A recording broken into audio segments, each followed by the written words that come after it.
नमस्कार दोस्तों, आप सभी दोस्तों को हमारे इस YouTube चैनल में स्वागत है। दोस्तों, आप सभी लोग जानते हैं कि 7 अगस्त 2024 बुधवार को पड़ रही हैं हरियाली तीज। दोस्तों, यह जो हरियाली तीज है श्रावण महीने में पड़ने वाली सबसे बड़ी तीज है, क्योंकि यह श्रावण के दिनों में पड़ रही है, जिसका बहुत ही बड़ा और विशेष महत्व होता है। और ऐसा दिन पूरे साल में सिर्फ एक ही बार आता है। और दोस्तों, आप सभी लोग जानते हो कि हरियाली तीज का अगर सबसे बड़ा कोई उपाय है तो वह 11 चावल के दाने वाला उपाय है। तो दोस्तों, इस बुधवार की हरियाली तीज के दिन आप लोगों को इस 11 चावल के दाने वाले उपाय को जरूर करना है। बहुत सारे लोग होंगे जिन लोगों ने इस उपाय को ना किया हो, मतलब पूरा साल निकल गया, उन्होंने किसी भी दिन इस 11 चावल के दाने वाले उपाय को ना किया हो। पर दोस्तों, आपके पास एक आखिरी मौका बचा हुआ है, जो 7 अगस्त के दिन। तो इस दिन आप लोगों को इस वाले उपाय को जरूर कर ले है। भले ही आपने पूरे महीने भर इस उपाय को ना किया हो, पर अगर आपने इस श्रावण महीने की हरियाली तीज के दिन अगर इस वाले उपाय को कर लिया, तो आपको इस उपाय को करने का वह फल मिलेगा जिसकी आपने कभी कल्पना भी नहीं करी होगी। इसीलिए आप लोग इस वाले उपाय को एक बार जरूर कर लेना, ताकि आप लोगों के हाथ से यह मौका ना जा सके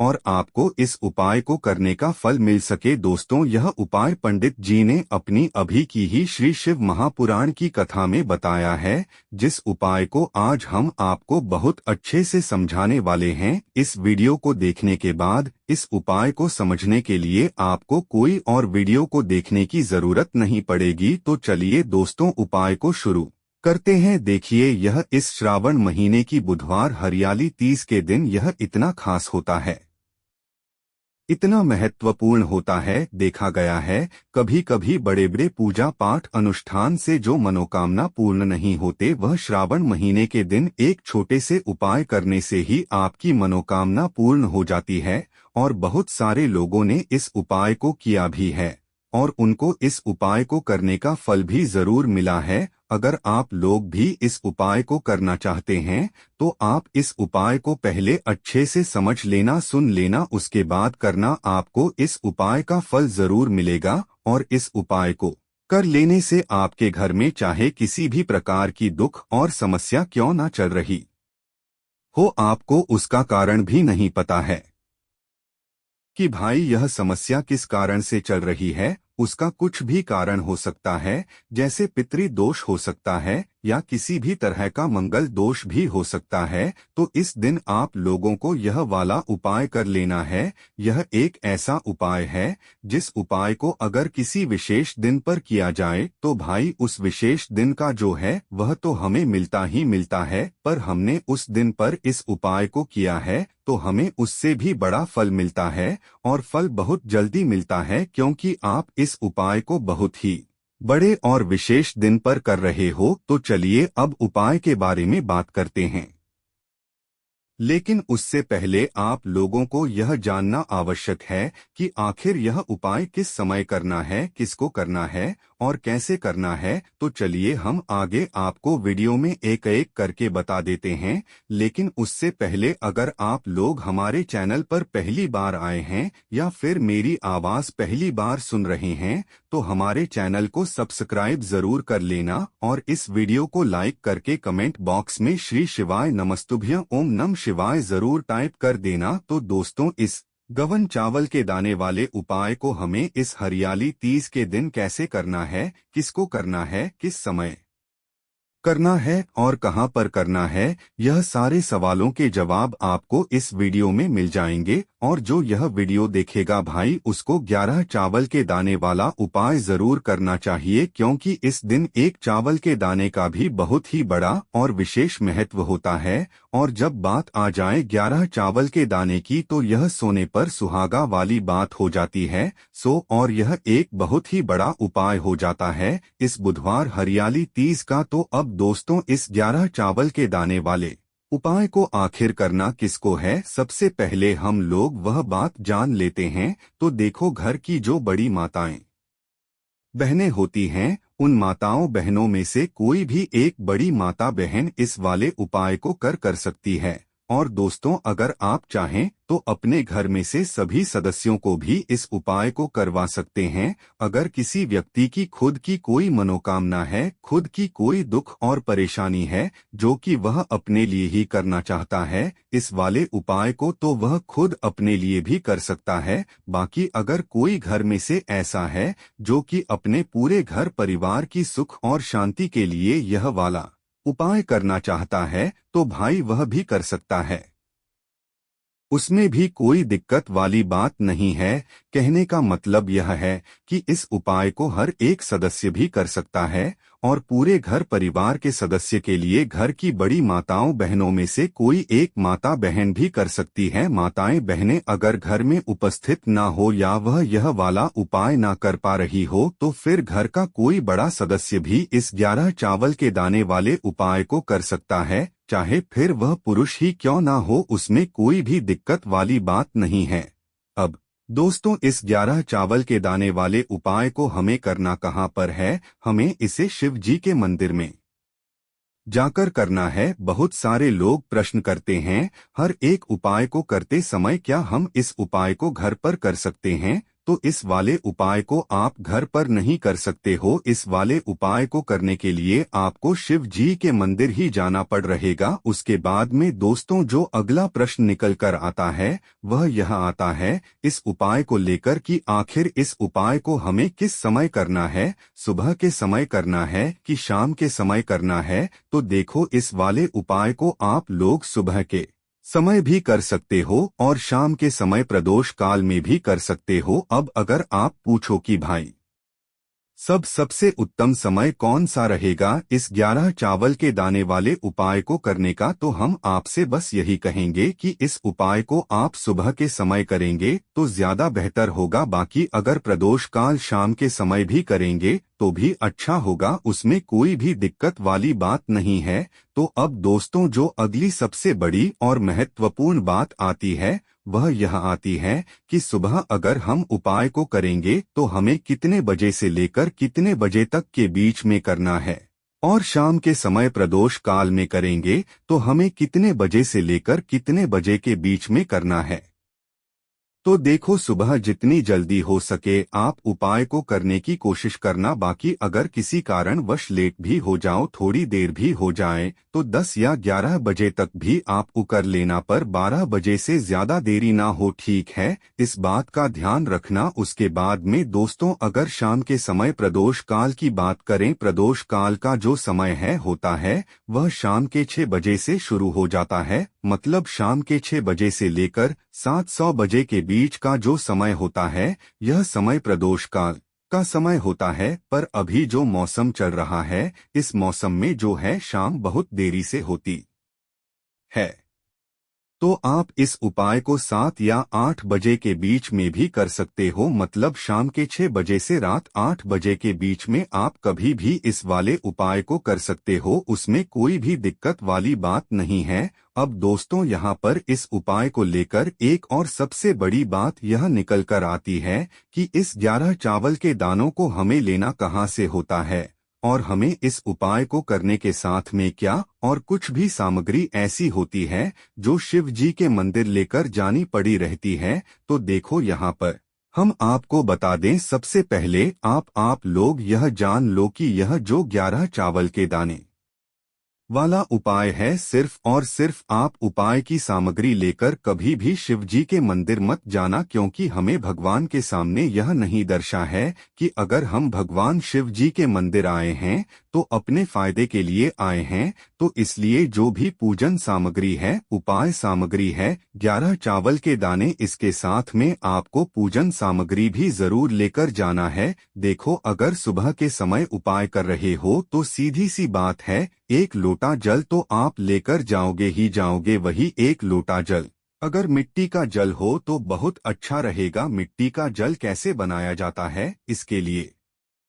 हमने पहले से बहुत सारी वीडियोस बना दी है। आपके पास इस दिन एक आखिरी मौका रहेगा मिट्टी का जल शिवजी पर चढ़ाने का और उपाय को करने का। बहुत बड़ा आपको इस दिन फल मिलेगा, तो इसलिए इस दिन हो सके तो भाई मिट्टी का जल चढ़ाना तो अपने साथ में कम से कम 1 लोटा जल तो आपको लेकर जाना ही जाना है। अगर मिट्टी का जल नहीं है तो घर का जल भी आप इस्तेमाल कर सकते हो। इसके अलावा जो भी पूजन सामग्री है, देखो 11 चावल के दाने यह अलग आपके रहेंगे और जो आपकी पूजन सामग्री रहेगी वह अलग रहेगी। पूजन सामग्री में आप जो भी चीज लेकर जाना चाहे वह लेकर जा सकते हैं, उसमें कोई भी दिक्कत वाली बात नहीं है। वहीं अगर हम बात करें शाम के समय की, तो शाम के समय शिवजी पर जल नहीं चढ़ता है, इसीलिए शाम के समय आप लोग एक दीपक तैयार कर लें जो कि गोल बत्ती का, आटे का, शुद्ध देसी गाय का घी का होगा है ना। इस बात का आप लोगों को ध्यान रखना है और इस दीपक को आपको घर से जलाकर नहीं लेकर जाना है, भगवान शिव जी के मंदिर में जाकर ही जलाना है। इस बात का भी आप लोगों को ध्यान रखना है। अब दोस्तों, यहाँ पर हमें इस बात को समझना है कि यह 11 चावल के दाने हमें लेना कहाँ से है। क्या हमें दुकान से लेकर आना है?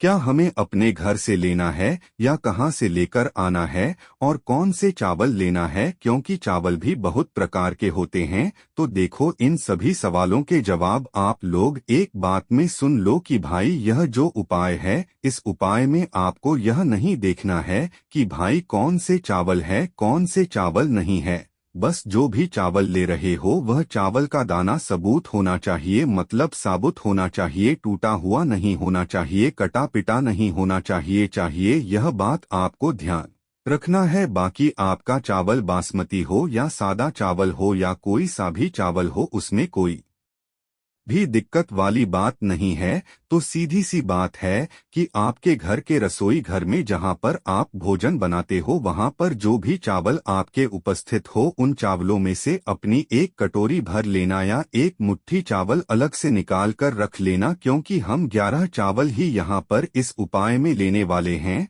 तो हमें यह चावल के दाने गिन कर निकालने पड़ेंगे। इस बात का आप लोगों को ध्यान रखना है। तो अपने उस चावल की कटोरी में से या चावल में से 11 ऐसे चावल के दाने आप लोग निकाल लो जो कि टूटे हुए ना हो, कटे पिटे ना हो, जिनमें कोई दाग ना लगा हुआ हो, है ना। अच्छे साबुत चावल के दाने 11 दाने आप लोग निकाल कर रख लो और इन्हें किसी भी एक कागज की पुड़िया में या किसी एक छोटी सी कटोरी में आप लोग रख लो, ताकि यह सुरक्षित रहे, आपके एक भी चावल का दाना इधर उधर ना हो और आपका उपाय पूरा अच्छे से हो जाए। तो भाई, जैसे ही आपका उपाय की जो सामग्री है 11 चावल के दाने यह तैयार हो जाते हैं, उसके बाद में आपको जो भी अपनी पूजन सामग्री है सुबह के समय कर रहे हो, तो एक लोटा जल या पूजन सामग्री जो लेकर जाना चाहो उसकी भी तैयारी कर लेना। और शाम के समय जा रहे हो तो भाई अपना जो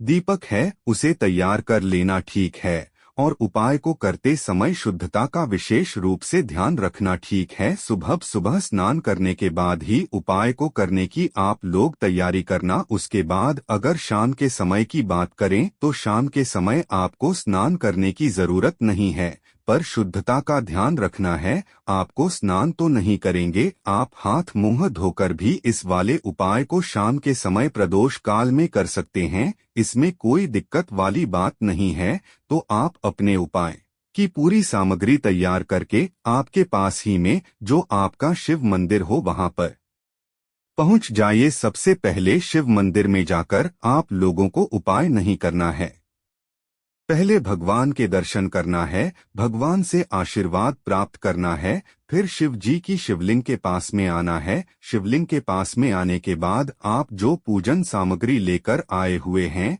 जैसे कि सुबह गए हुए होंगे, तो एक लोटा जल और जो भी पूजन सामग्री लेकर आए हैं, आप उनसे भगवान शिव जी की पूजन कीजिए। सबसे पहले तो एक लोटा जल ही चढ़ेगा, उसके बाद में आपकी पूजन सामग्री चढ़ेगी। उसके बाद में अगर दोस्तों शाम के समय अगर आप इस उपाय को कर रहे हो तो अपने साथ में कम से कम एक जो दीपक है गोल बाती का जो आप अपने साथ में लेकर गए हो, उस दीपक को मंदिर में जाकर अपनी माचिस से जलाना है और उस दीपक को शिवलिंग के पास में रखना है, ठीक है। इस दीपक को रखने के बाद ही आप लोगों को अपना यह वाला उपाय शुरू करना है। और दीपक को ज्यादा पास में मत रखना, वैसे भी गर्मी पड़ रही है, भगवान शिव जी को आंच नहीं लगनी चाहिए है ना। तो भाई, जैसे ही आपकी पूजा अर्चना हो जाती है, आप भगवान शिव जी को प्रसन्न कर लेते हैं। उसके बाद में शिवलिंग के पास ही में आप कहीं पर बैठ जाइए, सामने या आसपास जिस जगह पर